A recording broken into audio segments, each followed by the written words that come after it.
Assalomu alaykum hammaga. Bugun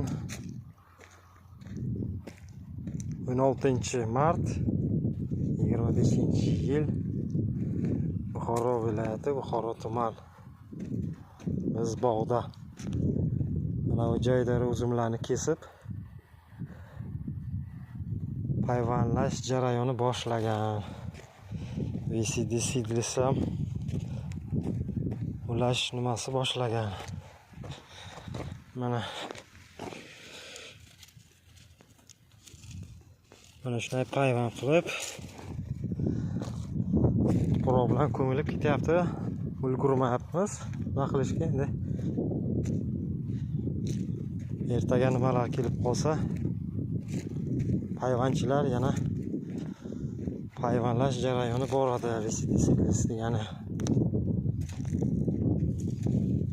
Mana bu yoqda payvand bo'lgan. Mana ko'mib qo'ygan. Bular hammasi VCD seedless. Mana bu yoqda payvand bo'lgan. Mana bu yoqlarda ham xullas ayrim joylarda shunaqa bo'lib ketgan. O'sha oraliqda mana bu yoqda payvand, yana mana bu yoqda, mana bu yoqda ham bo'lgan o'sha payvand bo'lgan. Mana hatto ko'rsatishim mumkin. Mana yashil. Mana ko'rdingizmi? Mana sizlarga ko'rinyaptimi? Yashil sveji kesilgan kaltak. Ana shu yerda payvand qilingan. Bu deganiki VCD. Uni o'zi ko'mib qo'yamiz, shuni ochilib qoldi. Ana shunaqa payvandlar ishlar bo'lyapti. Mana bu yoqdan kesilganlar bor. Benzopila bilan mana bu yoqda payvandlash bo'lyapti. Bu yoqda ham yer bor, katta joy. Mana shuncha joyini obrezka qilinib yangilanyapti-da. Yangi bog' nima qilish kerak? Bular toyf sortlar bular.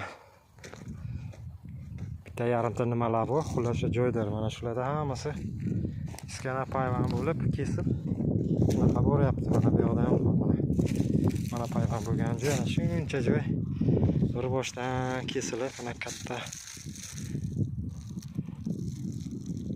hajmdagi shunaqa ishlar bo'lyapti. Mana hamma yoqda kesilib qo'ygan, tayyorlab qo'yilyapti. Benza bilan kesib ana shularni hammasini payvandlash kerak. 1-2 kun, 3 kun orasida shularni nima qilish kerak? Endi ana shular sog' salomat Buxoro viloyatida ko'karib ketsa,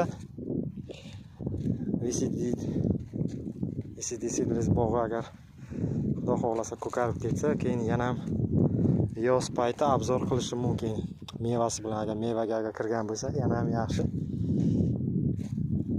Endi ko'ramiz, Xudo xohlasa agar mevaga nasib qilgan bo'lsa, har bittasini keyin nima qilishga ko'rsatamiz. Mana bular ayrimlar qoladi ana shunday. Mana bular hammasi kesilmaydi, конечно. Lekin ayrimlari qoladi ana. Obrezka qilingan. Lekin ayrimlari tagidan kesilib, ustiga VCD payvand qilinadi. Hammasi ham emas. Bu yoqda ko'p. Bu yoqda bir taxminan endi bir adashmasam 1000 tadan oshiq uzumlar bor. 1,5 ta shu 1800 ta atrofi mana shunaqa. Lekin hammasi VCD bo'lmaydi. Bularni ma'lum miqdori bo'lishi kerak, lekin ayrimlar shu o'ziniki shu qoladi. Merslar ham borda, mana bu yoqda mers. Uzum mers, ya'ni Pobeda sort deylar-ku. Samarqand ishqiderniki. Xullas ana shuni shu obzor qilib sizlarga ko'rsatmoqchi edim. E'tiborlaringiz uchun rahmat. Sog' bo'linglar, salomat bo'linglar.